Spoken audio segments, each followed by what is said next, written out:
Welcome. Thank you for joining us. It's great to have you on again. Dan Lohrmann, Field CISO with Presidio, former CISO for the state of Michigan, joined today by industry experts.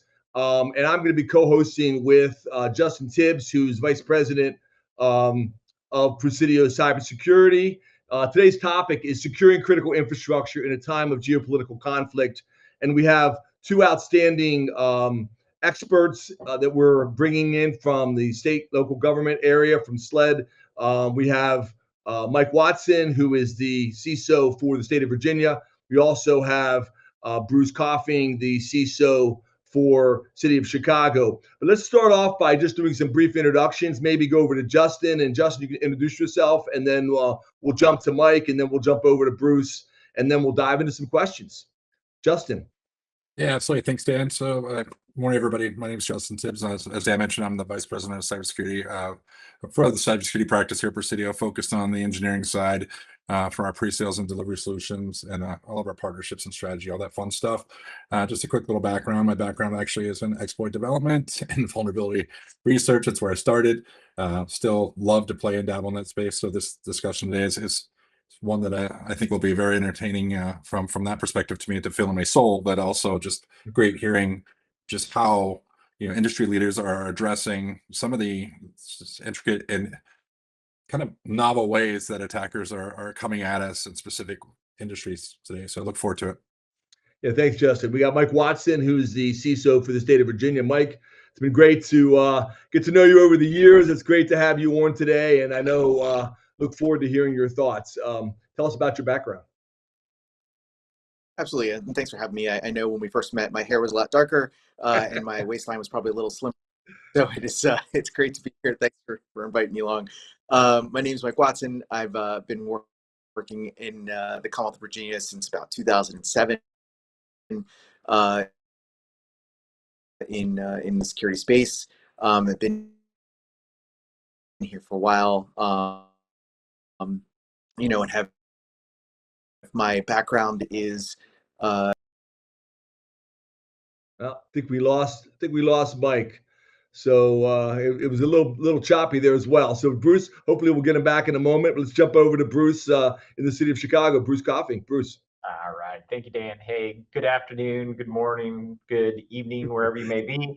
My name is Bruce Coffing. I'm the Chief Information Security Officer for the city of Chicago. I've been in seat for about 7.5 years. Prior to that, spent time at Bank of America in their cybersecurity program. And before that, Anderson Consulting / Accenture, doing cybersecurity there as well. So excited to be a part of the conversation. Dan, thank you for the invitation. Look forward to our talk today. Well, Bruce, let's start with you just right out of the gate. Just kind of an opening thoughts around this topic. I know Justin's got some follow-up questions he's going to ask, but when you think about what's going on in the Middle East right now and the threats, and we're going to dive into some details of some announcements that come out from some alerts and different articles and different things that have come out over the last several weeks on this. But how do you think about the Iran war and the geopolitical events and the threats that are coming at the city of Chicago and your colleagues around the nation? Maybe just some opening thoughts from your government perspective in the city of Chicago. Sure. Yeah, no, I think as government entities, we always have a target on our back. Nation state threat actors are always targeting us. It's now we have a headline in the news that we can attach to what we see every day.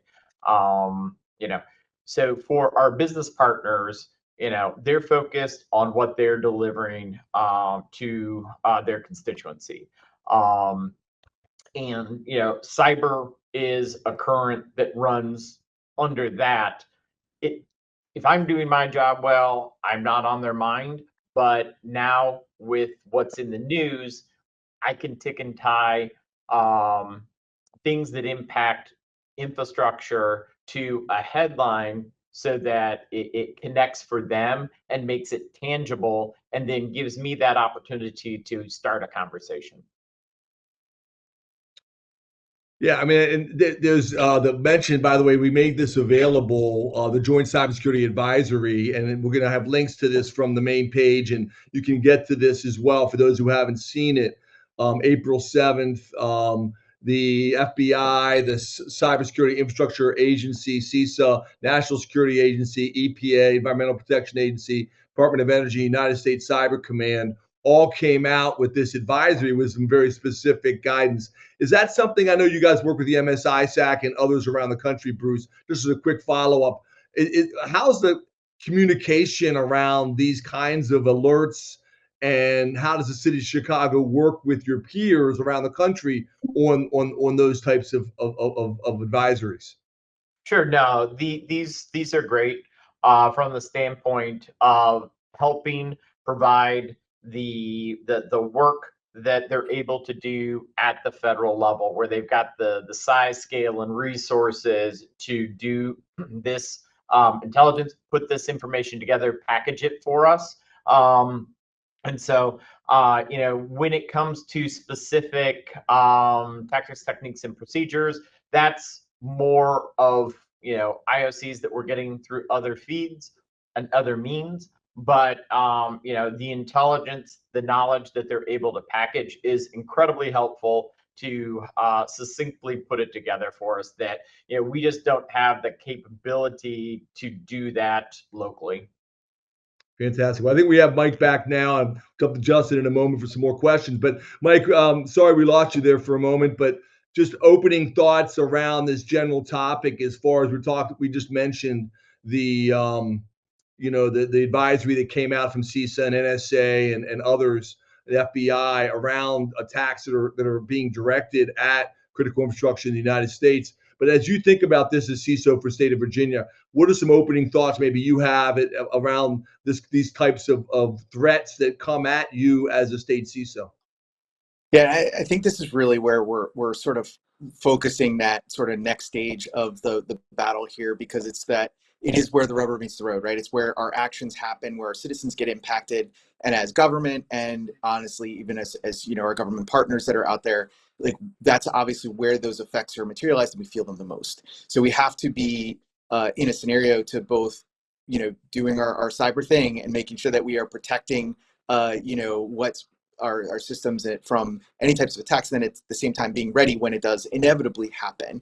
And I think, the complications coming from some of the AI space and the sort of breadth of possibilities that has opened up with some of the new capabilities being brought is making that concept with the critical infrastructure even that much more challenging.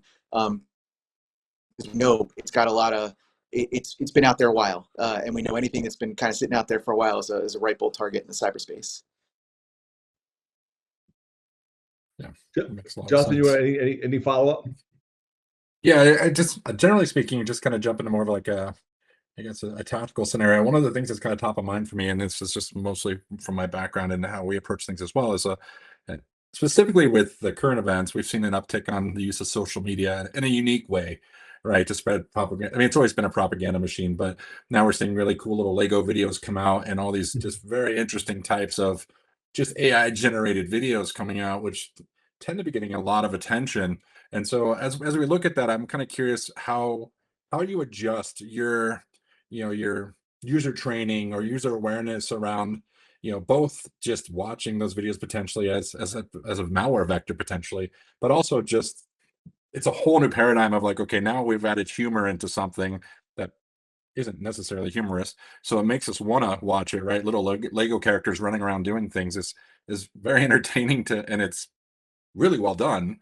So it's kind of a unique way of spreading a message, but also potentially attacking somebody that we haven't quite seen on this level. And how is that impacting how you do your user training or how you view those things? Yeah, I completely agree with what you're talking about, and I found it. I found the same thing being kind of interesting. Like everybody's liking and hearting and sharing all of those sort of like great music background kind of beat that's catchy with the Lego characters, and everybody loves Legos, right? So co-opting even that kind of concept, and people are being like, yeah, this is great, this is pretty cool. But you're right, that critical thinking aspect that we are all really trying to struggle on how we apply to these fake messages or or propaganda-based messages that have underlying commentary in them that we aren't necessarily picking up initially, but kind of erodes our insight and belief into the way that things work. Like, those things matter, and as general public, we always gravitate towards what's entertaining first, and then figuring out whether it's actually harmful second. Right? I mean, you can pick any particular vice we've seen over the years, whether it's social media or other things, right? We tend to focus on the entertainment piece, even though when it's not necessarily great for us in the end. And I think this is just one more aspect of that happening. Now, what we do to combat it, I don't know that anybody has a really great answer at the moment, other than the try to help train that critical thinking piece. I'll say that that's probably our main persona tool fighting against any sort of real cyber target, whether it's phishing based or these propaganda videos based or people trying to fake something out. That critical thinking and analysis aspect is what we'll have to continue to push. It's just going to become that much more important. Yeah, I agree. And, we've tried to find ways historically when it comes to security awareness, user education, to find ways to connect the message that we're trying to send from an enterprise perspective to people's personal lives to make it, hit home that much more. And I feel like this is one of those great intersections of that. It's like you say, it's Legos, it's entertainment, it's social media, it's what you're doing, on your personal device, on your personal home. Hopefully, depending upon how enterprise settings are in terms of what may or may not be on enterprise devices, but it's that we're starting to see that crossover, that mesh between people's personal lives and work lives all the more. And like you said, it's we've got to find ways to stress even more of that critical thinking component, because things that are cute and fast and fun and friendly kind of disarm people all that much more.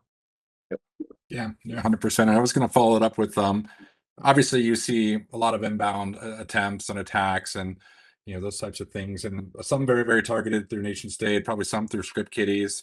As we see kind of the rise of the AI video schemes going on, do you guys notice any correlation between like the release of one of the videos, or I'll call it propaganda stream or whatever it may be, and maybe inbound attack scenarios? Did you see any kind of correlation to the rise? Okay, so new Lego video comes out, suddenly we see more attempts at certain acts. Maybe there's more inspiration for script kiddies or something to target you based on just, again, the comfort of the video or whatever may be, the inspiration of the video for the people that are attacking towards you. Do you see kind of an impact from those, or is it just kind of negligible? I haven't seen a correlation, but I actually would expect that this is a build and execute exercise more than a execute every time sort of exercise, right? Like, this is the stage where I'm expecting more and more activity, and they're gathering a following and everything. The question's going to end up being to me, this is actually the TikTok nightmare that Congress was kind of originally worried about, right? Like, it's the scenario where they build up enough credibility and then something happens and then they respond with something that is tangibly making sense to the American public, and that results in some level of action, right? Like, this is the thing that would be, worried about. And it could correlate to activity or action that would come from, them directly, but whether they're going to have enough capabilities to cause any real damage is uncertain. We kind of know where they fit, but not no one ever really wants to say we absolutely have full certainty around their cyber capabilities. But if we were saying, are they going to be able to do mass scaling across the board, across the country? Probably not. Could they get into a couple different areas and cause some harm and panic? Yeah, absolutely. Especially if it's targeted, they'll eventually get there. But whether it's going to be mass scale to something that would feel like a, really huge attack on us, I think that'd be a little bit harder. But I do agree. I do think that the inciting action and inciting some sort of what seems like harmless action from the general public using these tools, that is a real tangible one that I think is not all that far off. You get the right audience and the right people, and you have the right activity response. Like, you could absolutely see something like that happen. Yeah, no, I completely agree. I'm not seeing the correlation currently, but certainly the potential is there. Bruce, I want to jump back to you and dive a little deeper into the threat right now. I know recent intelligence suggests that state-sponsored actors are shifting from simple disruption to pre-positioning with critical infrastructure for future leverage. People are talking about, seeing some activity, obviously, with these alerts that we just had come out from three-letter agencies from Iran right now or from other nation state actors. But for our municipal and state leaders, how has this shifted and changed your definition of a successful defense? Is eviction even possible, or is the goal now persistent hunt and containment? I mean, how do you even think about, and then also, even if they declare, just throw another curve into this, that the war ends, hopefully we get a peace agreement as we're, for those who may be watching this, in May or something later, because this is going to be available on demand. Maybe we already have, quote unquote, some kind of ceasefire or whatever agreed upon. But, that doesn't mean the attacks are going to stop from these nation states, whether it be from Iran or Russia or China or others. I mean, how do you think about that, Bruce? Sure. No, this is the P in advanced persistent threat, right? So you have different groups with different motivations. Some cyber criminals are more on the monetary side of things, so it's more impactful to you. Some nation states are focused on, as you say, seeding the battlefield, having that persistence, and then having it available to them when it's advantageous for them to use. So it's that piece of it, I feel, has been the same. It's not simply identifying what's happening at the edge, but identifying what that lateral movement is internally, identifying what those anomalies are internal to the environment, and then being able to take action on that, try to see where that lateral movement has spread, where they may have embedded themselves, and then identify a strategy to eradicate them where you've identified them. And then, that thing in the back of your head always sits as, did I get it all or not? So, but that's just part and parcel to part of a program. Yeah, Mike, same thoughts. I mean, how do you think about that? No, and I agree. I think that nation state actors are always the most insidious for us because they lie in wait, right? Like there is a natural driver for anyone that has some sort of objective on the financial side, or that is trying to make some like socio-political whatever notice or commentary. They have some level of time-bounded activity that they've got to put in place to take advantage of either one of those scenarios. But that third component, where it's really based off of intelligence and understanding of their target, is really tough to pull out, because even understanding what level of information they're after can be very difficult to discern from the environment. And because they're very willing to sit there and watch and not make activity or even require that they're taking direct action in the system, it becomes really difficult. And what we really worry about is, we know that mean time to action and activity is really small already. When you have somebody that's an adversary in your environment that basically spends 12 months learning, they know exactly what 6 buttons they have to push to sabotage your entire environment, right? Yeah. And they can do that in short order, right? So our best defense against those folks is finding them as quickly as possible and keeping them out of the environment, because once they're there too long, we really will only be able to execute our cleanup activities more than anything else. And that's a really hard sort of like space to be in, because obviously we are there to try to keep people out as much as we can. But it's also why it is that we drill and plan on these recovery activities as much as we do, is to be prepared, because that is the inevitable action that will happen. And it'll be one of those scenarios, especially in like a sort of that public sector space, where it'll be a really big deal the first time it happens, and then it will continue to happen, right? Where people really understand how to actually impact us from afar based off of those, actions and activities that they put in place in sort of that long-term vision. So one quick follow-up, but Justin may have another point, but I just real quick, I mean, have you got either of you guys, and if you can't, if it's like need to know and you can't share, that's fine. Have you seen either in your state or city, Chicago, or around the country where people have actually been targeted that we know of? I mean, I guess these threats are saying that these are out there. Is it something that your team is responding to without, maybe you can't share details, but I mean, I'm just wondering how much of this is theoretical versus how much of this you're actually seeing in the current conflict.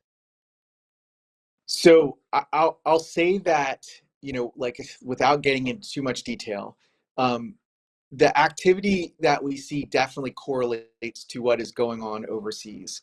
I know that there are tons of attempts to do and get a foothold into the environment every day. There are, like I said, corresponding actions tied into what's happening at certain points during all of this conflict.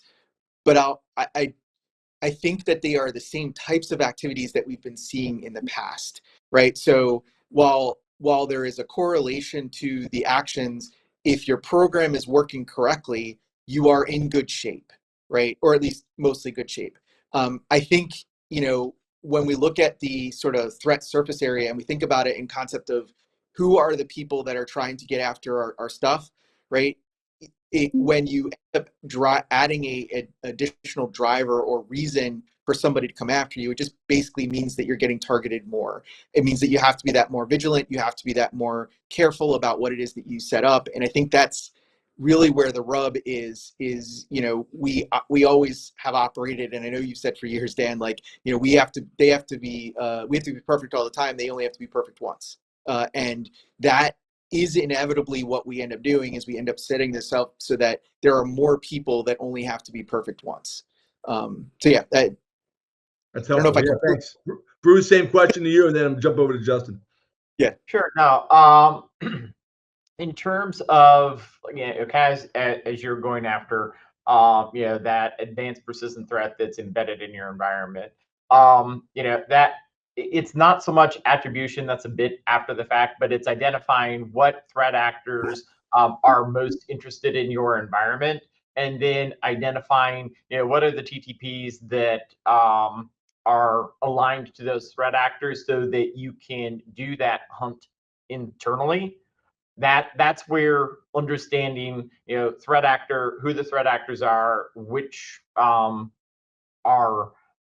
you know, like to target your type of organization. So it may be, you know, whether or not, you know, what part of the government you represent, maybe what part of critical infrastructure that you have. So we've got airports, we've got water, stuff like that. So you start to use that information and start to narrow down what to look for in your environment. That's awesome. Yeah, just this whole conversation. There's a question that just popped up in the Q&A, and it kind of got cut off. But I think I know where Brad was going, and I think it applies to this. What we're actually discussing right now is how do you integrate supply chain vendor management, probably within your security program, or with where my brain was going within the realm of what we're talking about, right? Where we're talking about things we have control over, and then there's also the aspects of things we don't have control over. So how do we mitigate the risk, or how do you all mitigate the risk as much as possible to get to almost good or good enough, as we're just chatting about, or maybe even as close to perfection? Sure. No, I mean, that's a challenge, and especially in the government space where, you know, we are resource constrained. You know, I look at, so, you know, in my background, Bank of America developed a huge team to tackle the third party vendor management problem. I don't have a huge team to go and tackle that, right? So we have to be more creative with the resources that we have, look at what tools and capabilities are available in the vendor space that can give us intelligence about third parties and help us do that analysis, and then ensure that we've got the controls in place for that population, to keep an eye on them. So yeah, I think it's, you know, I think the question is pertinent because it's a pain point for many people. I think it's one that hasn't been well solved yet. And we're all trying to find, you know, I don't know if it's the easy button or the silver bullet when it comes to that one, but I think we all have a lot of questions out there of how we can do it better. Yeah, I would agree with all that. I think, you know, The supply chain aspect, I think it's going to get worse before it gets better. Like, Yeah. I remember more of like the initial days of Microsoft where there was this like where they had patches that were needing to come out, and like there's all these critical vulnerabilities, and they just really struggled, and then they kind of got their program together. This is like showing my age because this is way many years ago at this point. But like, I have no idea what you're talking about, Mike. I no recollection whatsoever. But absolutely, I feel like that particular moment is going to spread out to the rest of organizations.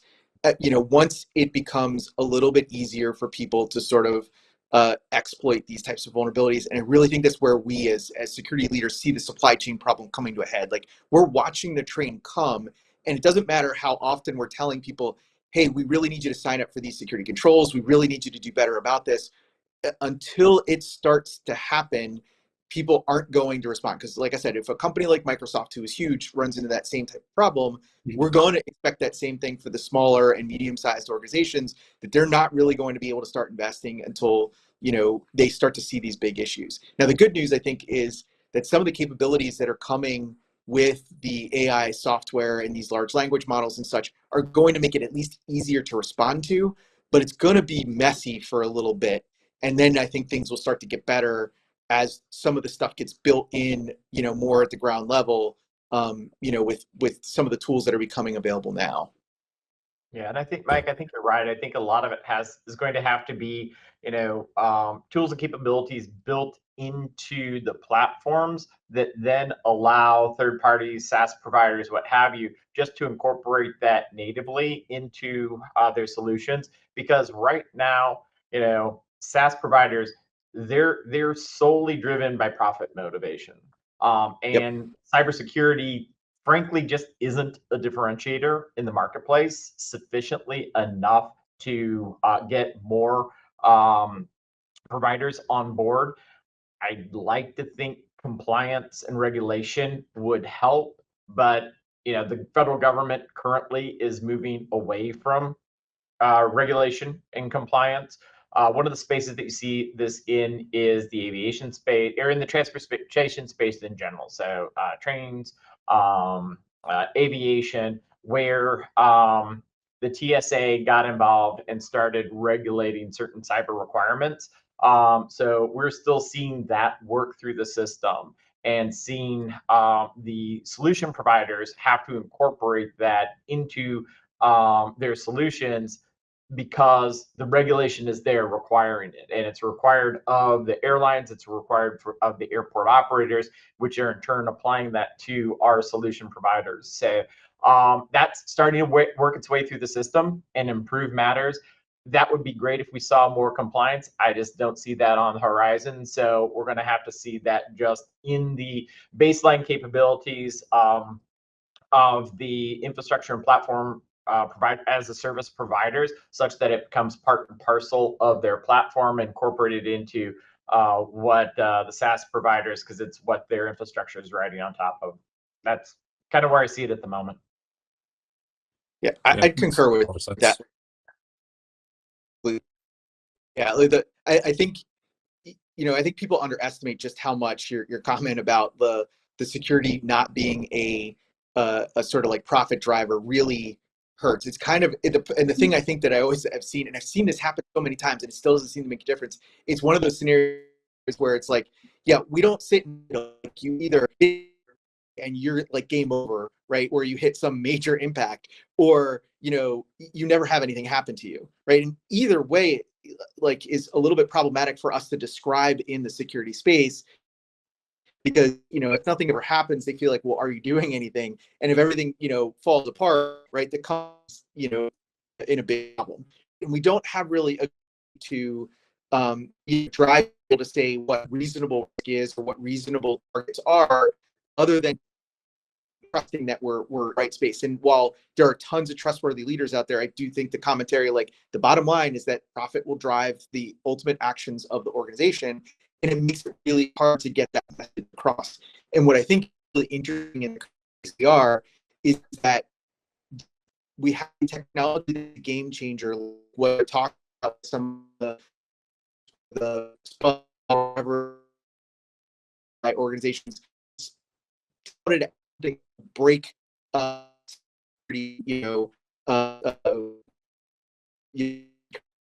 I think we're losing you a little bit. It's getting a little test bit. the limits. Okay. So go ahead. Yeah. So it's going to test the limits. It got a little choppy there for a moment. I just wanted to jump in and let you know that. But continuing on, I know Justin. You may Dan, follow. I want to jump in on one thing that Mike was saying, and for the folks in the audience that are in the government space, something that Mike said made me think. It's like, I think as IT professionals, we need to get and be embedded in the RFPs that the business is writing, because from a government perspective, that's a huge driver of our technology solutions. And since everything is so dollar focused in the government space, and we're so constrained to RFPs and what have you, we've got to embed those cyber baselines into those RFPs, so it is a part of the cost. And it's like, yes, we have to differentiate on cost, but if the cyber requirements are part of that cost, then we're built in up front. So, a point for folks in the audience, get out there, get involved in the RFPs that your business is writing, so that cyber is a part of that, and you're not losing out because of the cost aspect. Great points. Yeah. I wanna talk about sharing information, because this is a big, especially if we have an incident like this, obviously a major international incident and or a supply chain issue. We often hear the cross-sector collaboration is the silver bullet. And we, of course, in the state and local governments especially, but every sector watching this, whether it's transportation or finance, we have ISACs, information sharing analysis centers. But the trust and overclassification is still a major hurdle from your perspective, for both of you. What one specific piece of data do you wish the private sector or federal government shared more freely with state and local governments and vice versa, that would actually move the needle for you guys? And I want to just say before you answer, it's just interesting that it just came out. And again, I'm not trying to criticize anybody or anything, but just, obviously we had the mythos from Anthropic last week and those vulnerabilities. And then we just had, announcements from OpenAI and others that they have a number of tools that is going to be a need to know access only. So they're almost creating their own new, I don't want to call it classification system, former NSA guy here. So full disclosure, a need to know of who is going to have access to these tools and who's not. So I'm worried there might become a multi-tiered system, which may be a good thing, may be a bad thing. I think we lost Mike for a second, but for you, Bruce, starting off, and then we'll jump to Mike. How do you think about that, about data sharing, information? How can we do better? And what data do you wish you could have access to more of? Sure.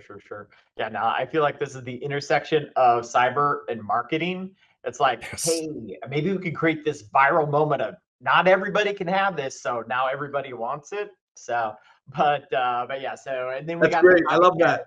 Like, hey, Anthropic did it, boy. We got to get out there real quick with our super secret squirrel stuff. So, but no, it's a great point.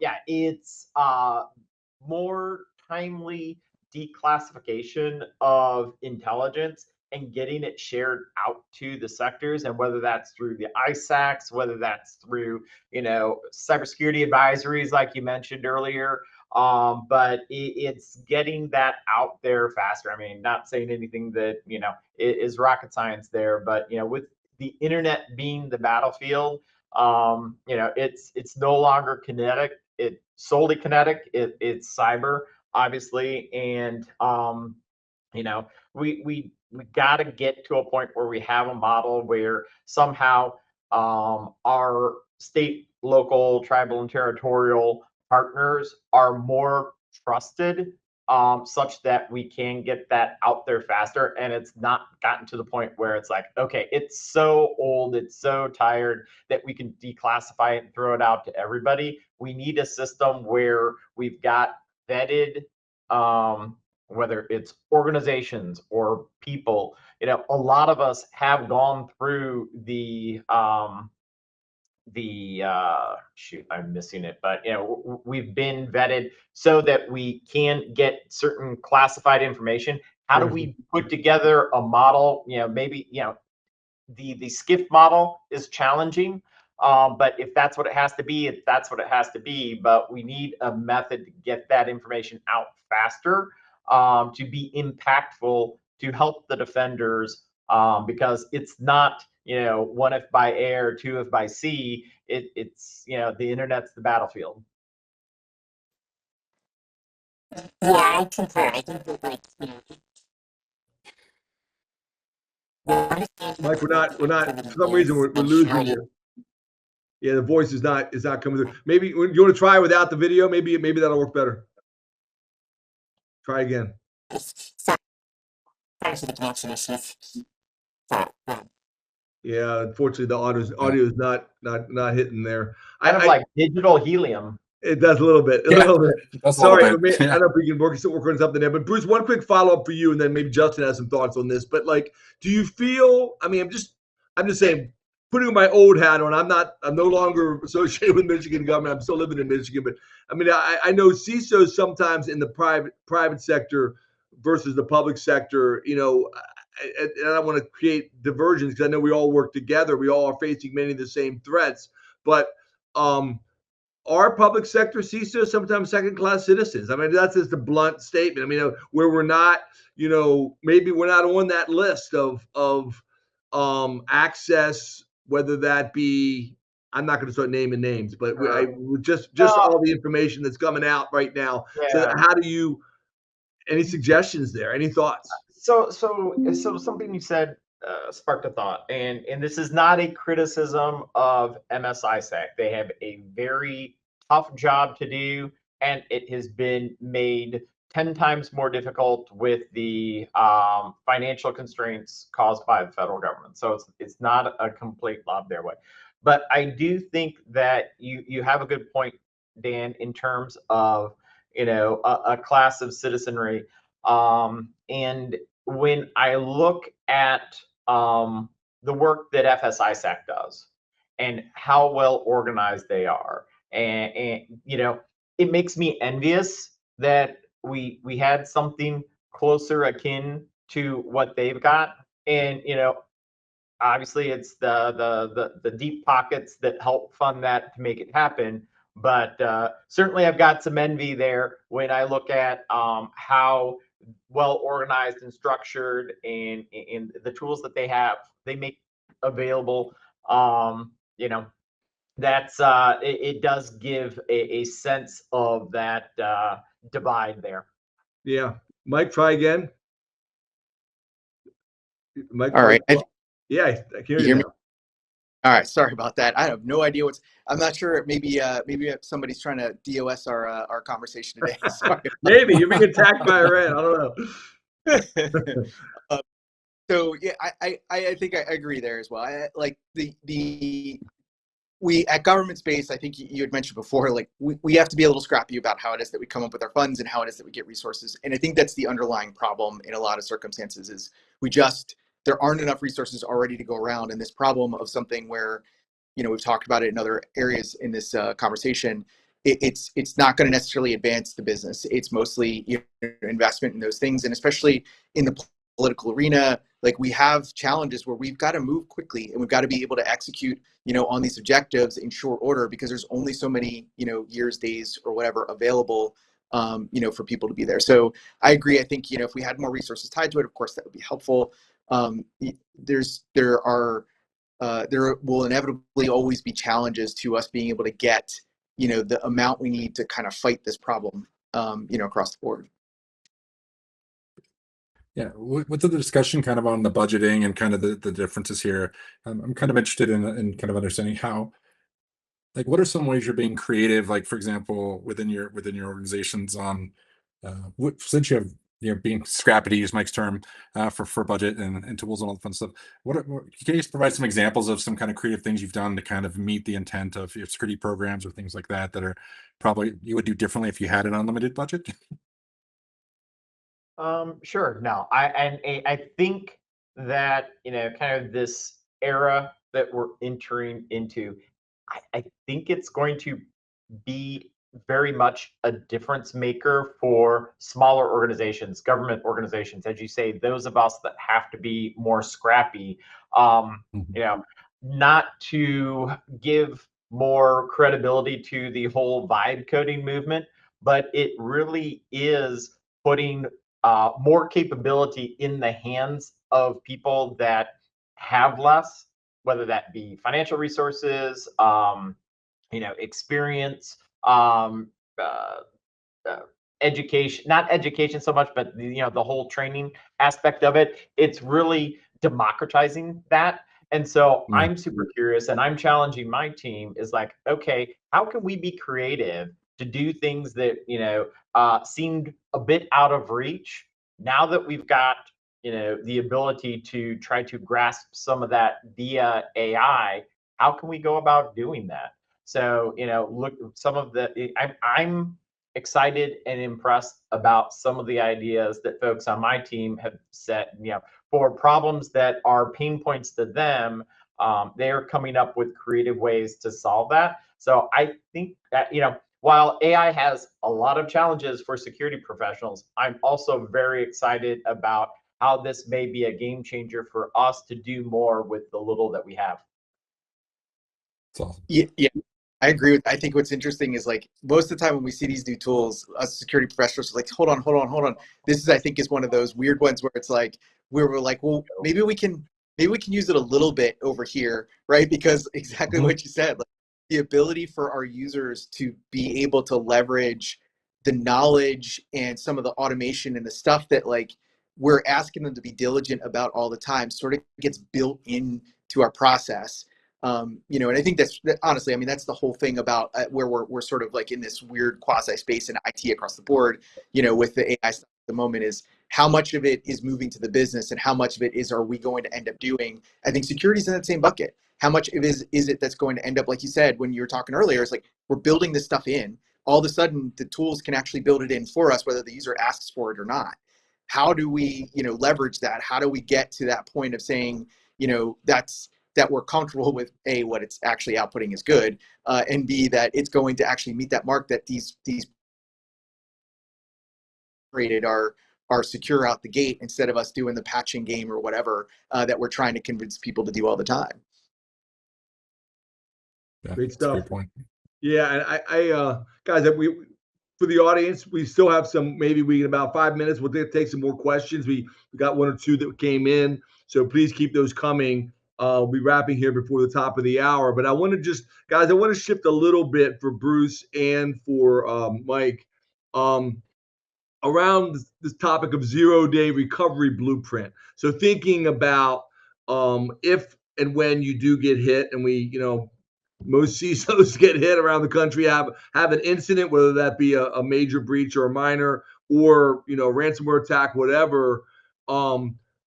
We keep hearing readiness. Readiness is more important than a recovery over readiness, or readiness over recovery. Obviously, I think we all want to have both. But if a coordinated attack took out a core utility or service in your jurisdiction tomorrow, what is stage one priority that most organizations get wrong in those first 4 hours? So I wanted to get real kind of pragmatic from your experience. It doesn't have to be something that happened in Virginia or Chicago. It could be something from, without anonymizing, from a neighboring state or colleague. Both you guys are experts in the field, been doing this a long time, and really, global experts. So, what would you say, what people get wrong in those first 4 hours, whether that's a local government, state government, utility, private sector, public sector, and what should we be practicing now that we aren't practicing? What should we be doing different? Sure. I think people confuse action for activity. People want to see, like, hey, the bad thing happened. What are you doing? What have you done? What's action? And it's like they feel like they need to see something, and if they don't see something, they assume that nothing's happening. And there's a lot of work going on initially to understand what has happened, what's the threat, what's impacted, what's not impacted. Looking at playbooks to understand, okay, where are we? What actions do we need to take? marshaling the resources that you need to take action and start to recover and contain and then recover, start bringing the environment back. And so when there's not that visible action that people see to give them the comfort that something's happening and the situation's in hand and under control, that you start hearing and feeling that noise. And so you need a couple things. One, you need the support and those relationships pre-built so that the right people are in place to buffer that pressure, so that the folks can be the heads down folks can be heads down and getting their job done. And there's also making sure that anything that you can decide in advance, those decisions have been made, the right people have been communicated with, such that that information is seeded, and you're not trying to scurry around getting those decisions made. Like, can you contain something? Can you take something offline? All of that needs to have been done in advance so that you can take those actions with immediacy and then focus on that next level of activity that needs to happen to, again, ensure things are contained and start that recovery. Yeah, I would, of course, I agree with the two. I think that anything you're ready ahead of time with is good, right? And those decision points and stuff need to be, there. And there's always a desire for action, right? Something that needs to happen, because you feel like you're able to tell your, like, whoever the constituents are that you're reporting to, that something's going on, that we're getting somewhere. And that's sort of like, I think at this point I've drilled into most of the folks that I work with to say, like, it's going to be quiet for the first day or two. Like, we're not going to be able to tell you much because we're just trying to get information to understand what happens next. But once we get moving, it happens all quickly. We know what it is that needs to get done. We know how it is that we need to respond and what types of things, we're going to need to execute. I think, so those are all, I think, important aspects to make sure are part of your plan. The other piece that I would say that most folks don't account for is the comprehension of, if there is such an incident that's going to be largely impactful, especially to customers or whoever your constituent base is, that you have a mechanism to sort of to have an understanding about when it's over. What's interesting, I see in lots of different incidents is, we respond and we do all the things in the back end, we've cleaned everything up, but realistically, there's not the communication with those, citizens or whoever your users are. I've seen this in companies. It really doesn't matter who you are, that your people that are using your systems really understand that the system is back up and running and everything is good, or whether there's like, hey, we're in this sort of, initial state where we're kind of okay. Like, that sort of definition of over tends to be very unclear when we're responding in incidents. And then that sets bad expectations across the board for both our users and our system owners who maintain those environments. So that's one of those things I tend to recommend is to be very clear up front about, you can have different stages of it, but what's it mean to be done? Because not everybody agrees what that is when you're in the middle of the incident. Yeah, I love that. I absolutely love that, because you've got the pressure on both sides, right? You've got the IT folks is like, are we really done? Did we get everything? Have we done everything? And then you have the business that is just saying, damn it, I want this done because I want to get back to normal. I want to get back to not worrying about this. So you've got the pressure on both ends. You do, yeah. Do you think that the ambiguity of done is due to, like, I mean, what we're always cautious with the term breach and incident.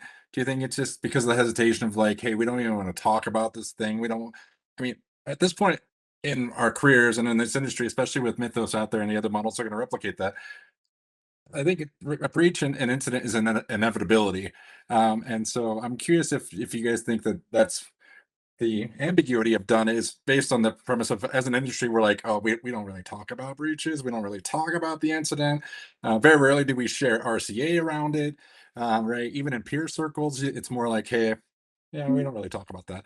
Do you think that drives some of that ambiguity around the done statement here? I think it does. I think it definitely doesn't help, right? Where Right. there's not a definition about, where it is that you, when you go through these incidents, that you've said, okay, I feel like I wrapped it up. I also think the other part is like, a lot of time I like to use the hurricane comparison, right? We know when a hurricane is going to be through the area, we can see it, we know it's gone, right? In cyber world, we think it's gone, we have confidence that's, but we can't always say with certainty, right? Especially when we're talking, like we said earlier, about those nation state people that like to hang around. We might have gotten rid of 99% of it, but that 1% could hurt us just as bad as the rest of it, right? So we're in this really awkward situation of trying to declare, I'll say victory, right? Whatever you want to call it, being done, victory, whatever, when we can't be certain that that's really the case. And it puts us in that space. I think as practitioners, we know when we're talking to each other that whatever we say is complete is with a little bit of a grain of salt, that it may not actually be there. But when we're starting to talk about our business owners, like we mentioned a minute ago, they want to know that everything's fine, right? And that's the line that we have to sort of like draw. So going in there and saying, well, we think everything's fine isn't going to cut it. And I think, that particular sort of, piece where we never really have 100% certainty, but we have to be certain for our business users. And I mean, in government, we have to do the same thing, right? We've got to be making sure that people have confidence that everything's okay, that everything's going to be okay in the end. Like, that's a hard sort of like balance to walk, and that want to jump in the fray with you. Right? You have good leaders that will do that. It's still hard to ask them to make that happen. Yeah, no, I think it's Rumsfeld that was famous for quoting the unknown unknowns, and I feel like that's exactly what you're talking about. And that's what we deal with every day. And I'm so wired to be precise in what I'm saying, and sometimes that precision that we all have to deal with is less important on the business side, where they just want that comfort of knowing it's done so they can forget about it and go back to what's important to them. And it's that battle between being precise and giving the comfort to allow folks to carry on. So, guys, we got about 5 minutes left, and just want to get maybe some final thoughts from each of you. I also want to hear Justin's view on this one too. But when we think about the current situation we're in, people who've tuned in today, watching this on demand, and obviously the world situation that we're in, what are your thoughts around the basic simple question of are we prepared? Are we first of all, I guess maybe it's two parts. First of all, are we seeing a difference right now? Do you expect it to get worse, better? Kind of where are we at? I mean, you're right. The same kind of question, Mike. We don't necessarily know the future, but are we seeing the attacks? Are we in a good place? Are we seeing a change or not really? Is it kind of business as usual, that kind of thing? And then secondly, really what my main point of my question is, what one bit of advice or something you've learned during this whole conflict, say over the last 6 weeks, has been? I'm just talking now. Something's different. Maybe no, this is really, Dan, I've been through 5 of these, and it really isn't not that different than SolarWinds, or it wasn't that different than whatever happened a couple years ago. Maybe COVID was very different, but thoughts like that, or something. No, this is different, and here's how it was different. If that makes sense, Mike. Let's start with you. I'll go to Bruce and give Justin the final word. Mike. Yeah, I think it's interesting. I think that as far as the tactics and everything that we've been seeing, I think we're okay, right? Like with the stuff that we've been seeing, we know how to defend, we know how to handle it. I do think that there's an interesting sort of wild card that really isn't tied into, the sort of ecosystem as much as it is just the new capabilities. The stuff that's happening with the OpenAI and Anthropic and those releasing new capabilities in the middle of a scenario where we're trying to be at heightened alert makes me a little nervous. I'm not going to lie. Like, it is we're basically preparing for something that none of us have ever seen before, in the middle of a scenario where we've got some incentivized folks to cause us some challenges. If something goes wrong there, it could be problematic. I don't think it's going to be like end of the world. I don't think this is like, meteors coming from the sky kind of. That's good. But something where it's going. Yeah, yeah. So yeah, I think that's kind of where we're at. And I'm interested to kind of see where this goes. And of course try to stay, ear to the ground wherever we can. Great. Any real quick on that? Any follow-up? Any lessons you've learned in the last 6 weeks? It's kind of part two of the same question. Then we'll jump to Bruce. Yeah. I think lessons learned. It's the I do think that the sort of social media propaganda discussion we had early on is something where there aren't that many times I've seen it kind of take hold as much as I'm starting to see it take hold now. And I think at the space and the technology level, we're going to have to sort of like, I don't want to say we've been ignoring social engineering. I don't. That's not what I mean by that. But we've been so invested in it. We kind of have our playbooks down for a lot of the social engineering aspects, and I don't think it does a good job of accounting for something like this, where it's not so much that you're being tricked into it, you're sort of being enticed into it.